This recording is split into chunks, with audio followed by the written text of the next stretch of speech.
जे जातिवाद करता, जे अश्लील करता, जे भोजपुरी के खराब करे के चाहता, हमेशा ओकर समर्थन करे के बा। जे सच्चाई पे बा, अच्छा गावता, चाहे जे सामाजिक काम करता। युवराज सुधीर सिंह भैया कहले लाइव में, और हम लाइव के पूरा देखनी, चाहे जे भी देख ले बा उ जानत हो कि सुधीर भैया का कहले बड़े। चाली लोग इन भोजपुरी के जानतनी ये शब्द के कर यूथ आइकन, और हमारे बड़े भैया युवराज सुधीर सिंह का ये वर्ड है। कल वो लाइव आए थे और लाइव में उन्होंने आकर के पूरे बिहार और यूपी के जनता से उन्होंने क्या कहा कि बचा ली लोग इन भोजपुरी के, ना तब भोजपुरी अब बर्बाद होता। और ये कलाकार जितना बारे सन अति विशेष पर ना बोले, पूरा भोजपुरी के कलाकार के कहले जितना भी अश्लील गावता लोग, चाहे जितना भी जातिवाद गावता लोग, उस सब के लेकर के कहले कि बचाई लोग इन भोजपुरी के। अभी भोजपुरी के जितना कलाकार बारे स ये हमने के आपस में बांट दी हैं स, काहे कि एगो लाइक, एगो व्यूज, एगो कमेंट, एगो सब्सक्राइब खातिर ये हमने के आपसी मतभेद करा देता रहे स, और किया के खड़ा कर दिए स कि हमने के परनामा पाती, हमने के भाईचारा जौन बा वो सब टूट जाए। जी हाँ, ये बात कल युवराज सुधीर सिंह भैया लाइव में कहले रहले, और वो लाइव आयल भी रहले। सुधीर सिंह भैया ये लाइव में कहले, और सब लोग से निहोरा कहले कि वो जितना भी यूथ बाड़े, चाहे वो बिहार के होकर चाहे यूपी के होकर, ओकर गाना बिल्कुल मत सुनल। दूसरा का चीज़ का बा कि भोजपुरी के सही में अगर हमार राय से देखल जाओ तो भोजपुरी के जितना कलाकार बारे सबके बाइकआउट कर देवे के चाहिए। इससे कि देखिए, हमरो यार दोस्त बारे तो जादू बाड़े, हमरो यार दोस्त जे बाड़े वो मुसलमान बाड़े, हमरो यार दोस्त जे बाड़े वो राजपूत बाड़े, पंडित जी हैं, लेकिन सब लोग के मिला के चले के बा। सब लोग हमारे यार दोस्त बा, सब लोग भाई बा। आजो हम साथ ही बैठ के खाई ले, वो लोग हमारा साथे बैठ के खाला।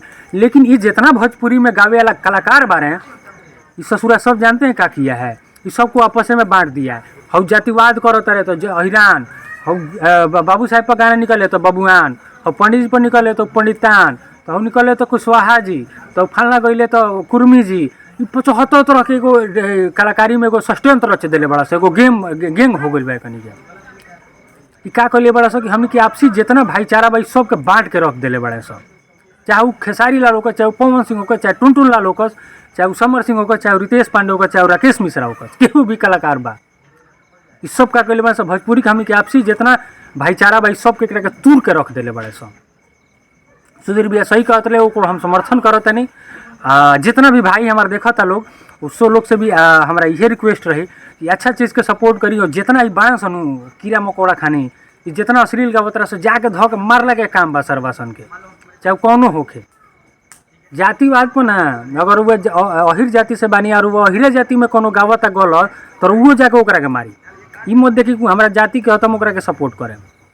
अच्छा रुआ बबुआन हई तो रुए जाति के बात रुए जाके ओकरा के मारी। और पंडित जी हवन और गईले वाले तो ई ना कि पंडित जी हवन रुए जाके मारी ओकरा के, तब जाके सुधरी हैं सब, तब जाके ये अश्लील गावल बंद करी हैं सब। अश्लील बंद देख, हमनी के वीडियो काहे बनाइले सब, हम काहे खातिर वीडियो बनावतनी, हम पागल हैं, हमरा कुत्ता कट ले बा। हमरो घरे माई बहन बेटी बा, जे देखत ओकरो घरे माई बहन बेटी बा। वो गाना पब्लिक कह के सुन सकता लो बिना हेडफोन के घरवा में, केहू नहीं के सुन सक। ये ऐसा ऐसा कैले बड़ा सा, जतिवाद इतना भर दिले बड़ा सा, इतना अश्लील भर दिले बड़ा सा कि माई बहन बेटी के लगे बैठ के सुन ही लायक नहीं खे गाना। एक तरफ हद तक भोजपुरी के गिरा दिले बड़ा सा, पार दिले बड़ा सा पूरा। हऊ जाति, हऊ अहिर, हऊ राजपूत, हऊ पंडित, हई भूमियार, हई हऊ हऊ हऊ, ये कलाकारे सन के वजह से आज पूरा देखी तो समाज गंदा हो गई बा, आपस में मतभेद हो गई बा, पूरा एकदम लड़ाई झगड़ा वाला माहौल बन जाता, गैंगस्टर बन जाता रहे सब। हम गोली चला देम तो इतना बुलेट गिरी तो ऐसे उठेब तो राजा हो जाब।